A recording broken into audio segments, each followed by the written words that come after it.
Saudações a todos os ouvintes, especificamente ao docente Abilu Muxanga.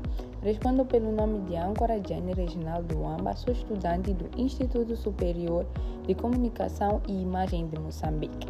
Estou a cursar a licenciatura em Contabilidade e Auditoria, faço parte da turma CAN 2 já, que neste caso é a turma de Contabilidade e Auditoria do segundo ano. Então, este trabalho é especificamente para a cadeira de Contabilidade Financeira 2, onde nós iremos falar sobre a norma de contabilidade e relato financeiro 23.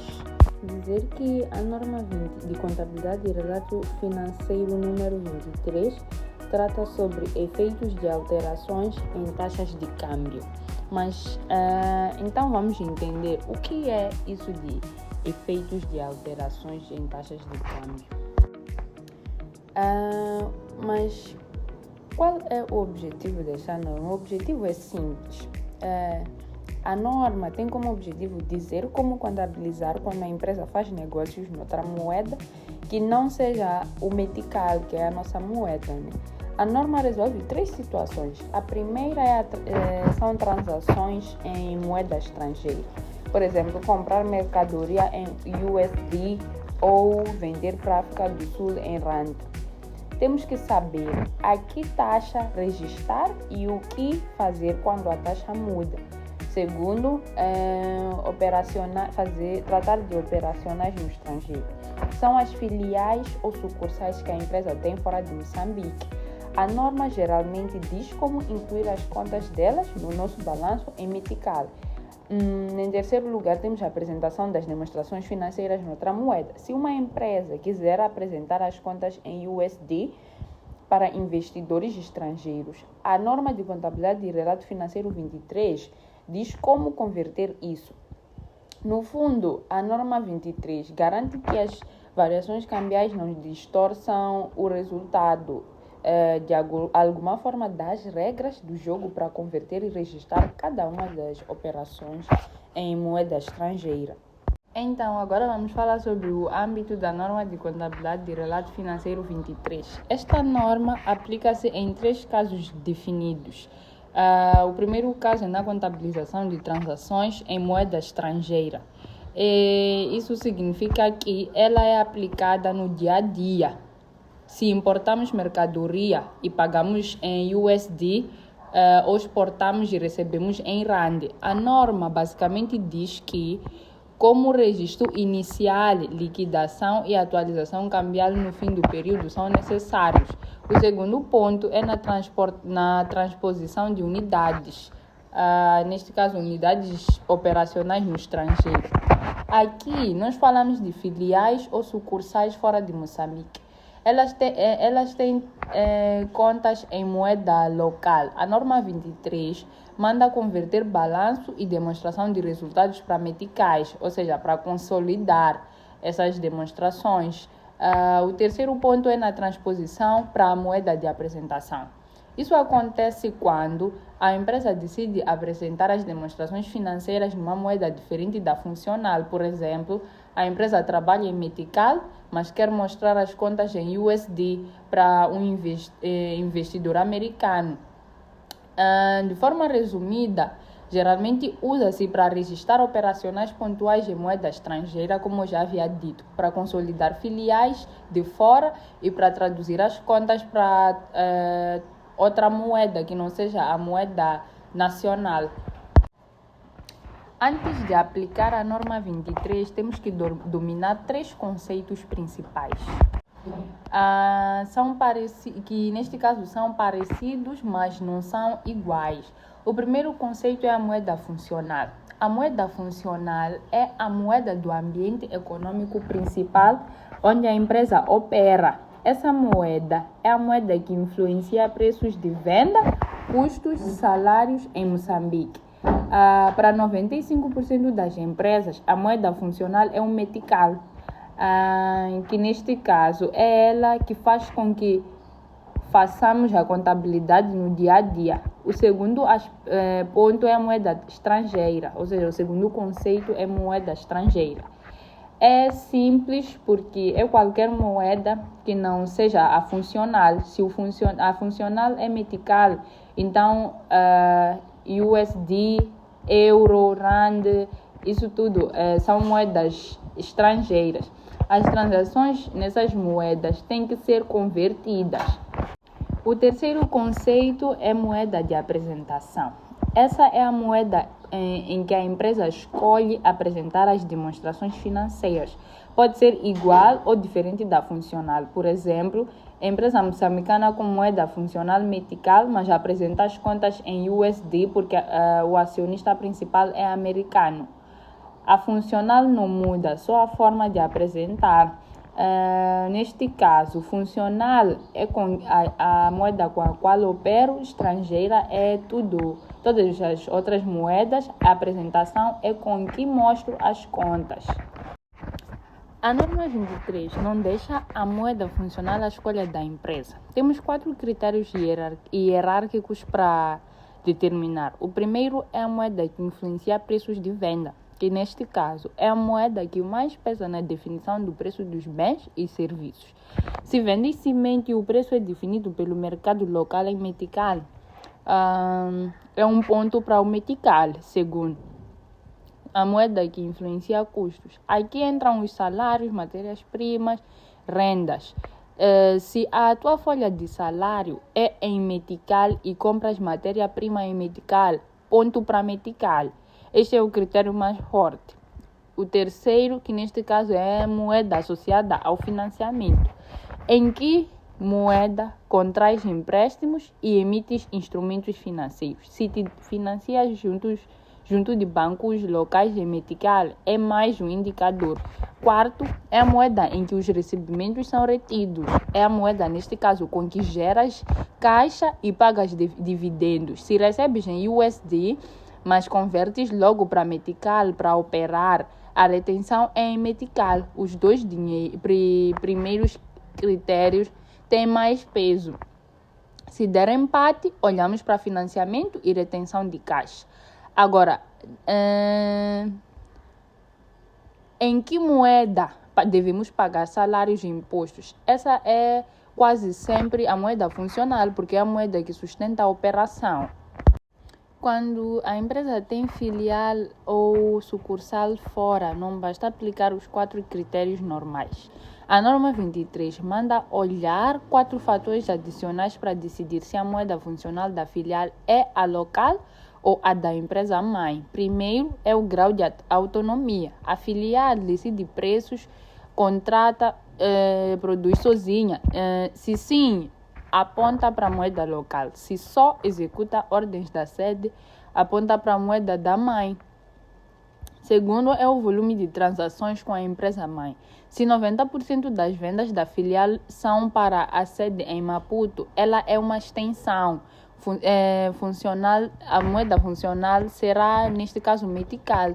Se vende para o mercado local, tem vida própria. Terceiro são os fluxos de caixa. Os fluxos da filial afetam direto o caixa da mãe ou são retidos localmente. Se todo o lucro é enviado para a mãe e ela depende da mãe para pagar contas, é extensão. Quarto é a capacidade de financiar as suas operações. A filial consegue ir ao banco local e pedir empréstimo. Se sim, tem autonomia. Se depende da garantia da mãe para tudo, não tem essa autonomia. Quanto ao reconhecimento inicial, não há muito a dizer, apenas devemos saber que as transações em moeda estrangeira são geralmente registradas utilizando a taxa de câmbio da data da transação. E é importante que se respeite isso. Temos a utilização de taxas médias. Pode utilizar-se uma taxa média semanal ou mensal quando as variações cambiais não forem significativas. Ou seja, se o câmbio sobe, mas não sobe tanto assim, ainda é válida a utilização média semanal ou mensal. Agora, se a variação das taxas for muito elevada ao longo desse tempo, significa que essa taxa média já não é válida. Depois de registrar a transação inicial, a norma 23 diz Como atualizar os saldos em moeda estrangeira na data do balanço. A regra muda conforme o tipo de item. Primeiro, vamos falar sobre os itens monetários, que são o caixa, contas a receber e contas a pagar, empréstimos, por aí vai. Tudo que vais receber ou pagar em valor fixo de moeda estrangeira. Estes atualizam-se sempre a taxa de fecho, taxa da data do balanço. Se tenho 10 mil USD a receber e a taxa passou de 63 para 65 meticais, atualizo e reconheço a diferença de câmbio. Segundo, itens não monetários ao custo. São inventários, ativos fixos, capital social.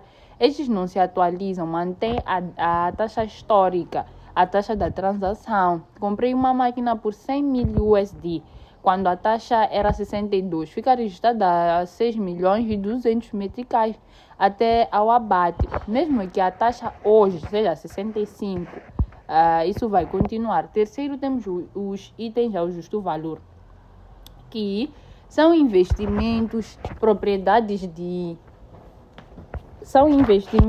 propriedades de investimento mensuradas ao justo valor.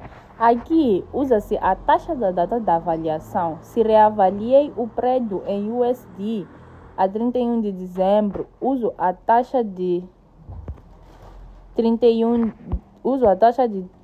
de dezembro para converter. Sobre as diferenças de câmbio, dizer que as diferenças cambiais resultam da liquidação ou da reavaliação de itens monetários que são reconhecidas nos resultados do período. Então agora vamos passar para o primeiro exercício, que fala sobre itens monetários na data do balanço. A questão diz o seguinte: a 31 de dezembro de 2025, a Mozal Limitada tem um cliente nos Estados Unidos da América que deve 50 mil USD. Essa dívida foi registrada a 1 de dezembro de 2025, quando a taxa era de 64 meticais por USDT. A taxa de fecho a 31 de dezembro era 64,80 MZ por USDT.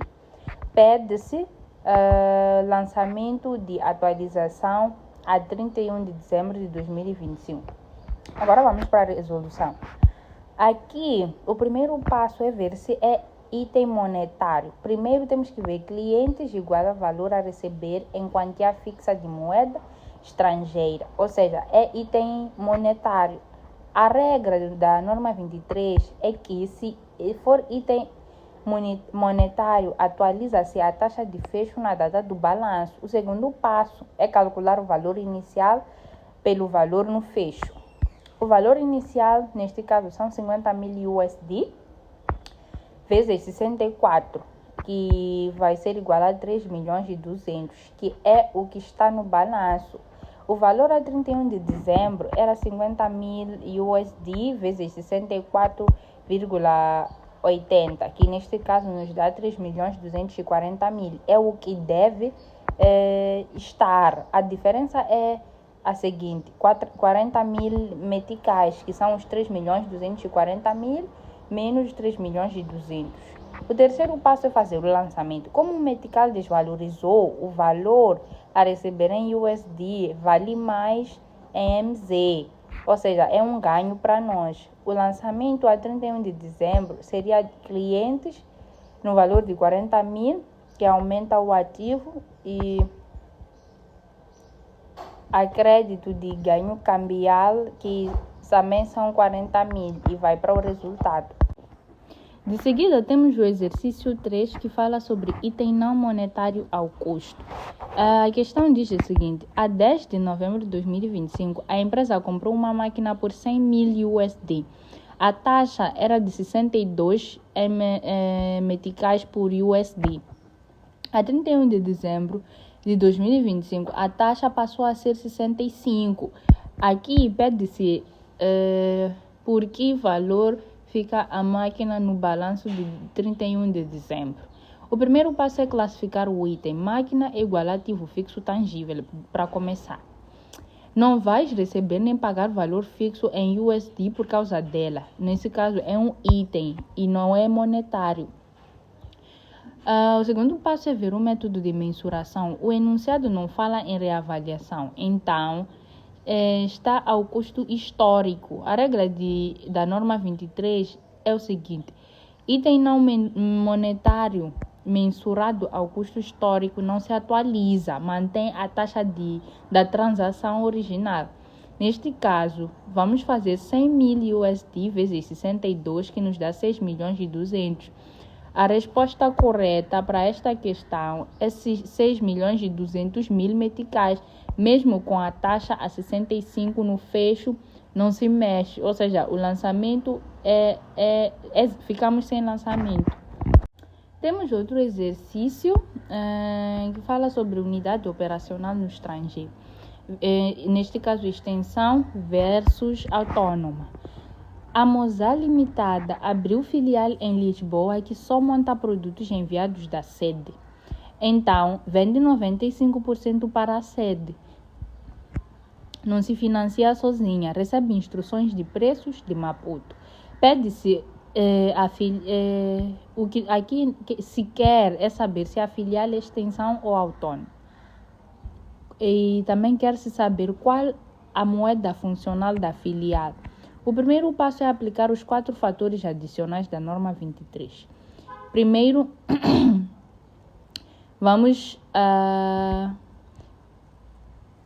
em primeiro lugar, temos o grau de autonomia. Só monta produtos enviados da sede. E também recebe instruções de preços. Neste caso, é baixa autonomia e extensão. Segundo, é o volume das transações com mãe. Neste caso, vende 95% para a sede. É o alto volume de extensão. Terceiro, temos os fluxos de caixa. Se vende para a sede, depende da sede para receber. É dependente e significa que é extensão.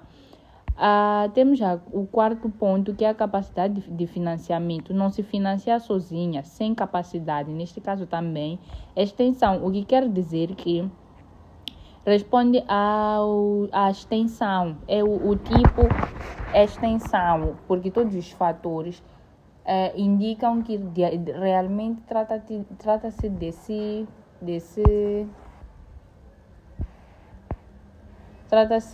desse grau.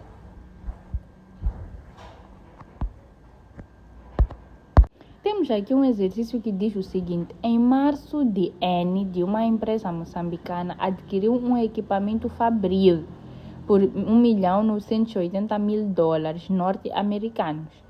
Nessa data, a taxa de câmbio era de um metical, que neste caso era 1,65 USD. A dívida foi liquidada 90 dias após a data de compra. O equipamento foi contabilizado por 1.200.000 meticais. Neste caso, ficamos com 1.980.000 USDT por 1,65 meticais.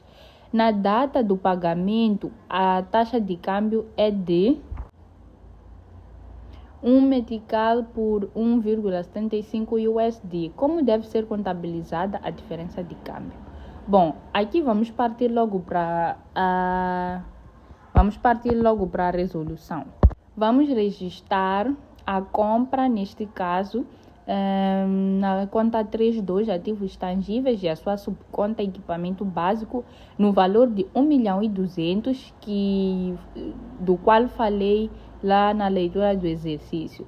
E vamos creditar a conta outros credores e a sua subconta no mesmo valor, que neste caso é 1.200.000 meticais. O valor, agora vamos registrar pelo pagamento. O valor de pagamento é de 1.131.429 meticais. A diferença face ao valor registrado na conta de fornecedores de investimento, no montante de 68.751 meticais. Neste caso, fazemos os 1.200.000 menos o valor de pagamento, que é 1.131.429 meticais. Deve ser contabilizada desta forma: a conta 4611 fornecedores de investimento de capital, no valor de 1.200.000, a conta bancos, depósitos à ordem, a débito, neste caso, no valor de 1.131.429 e creditamos a conta 7841 no valor de 68.751. Agora temos este exercício que diz o seguinte: uma empresa moçambicana possui um edifício nos Estados Unidos da América que foi adquirido por $1.800.000 norte-americanos. Na data da aquisição, a taxa de câmbio era de um metical por $1,6.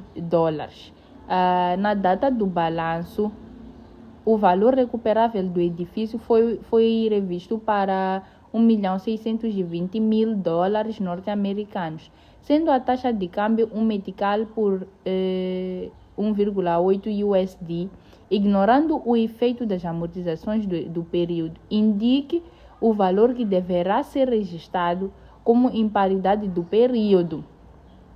Não sei se deu para perceber, mas caso não tenha dado, peço que pausem para poderem ler. Então vamos prosseguir com a resolução deste exercício. Não faremos nada mais, nada menos que registrar a perda por imparidade e calcular, né? O valor contabilístico na data do balanço era de 1.620.000, que neste caso por dólar era 1,80.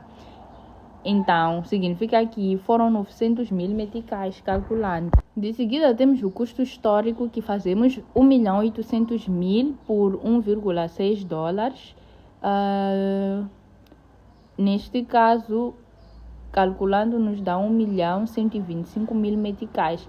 Agora, a perda por imparidade, reconhecida como gasto do período, totaliza 225.000 meticais. Agora, dizer que esta foi a resolução dos nossos exercícios práticos referentes à norma de contabilidade e relato financeiro 23. Eu espero que tenham percebido alguma coisa e acredito que nos vejamos num futuro muito próximo. Até a próxima.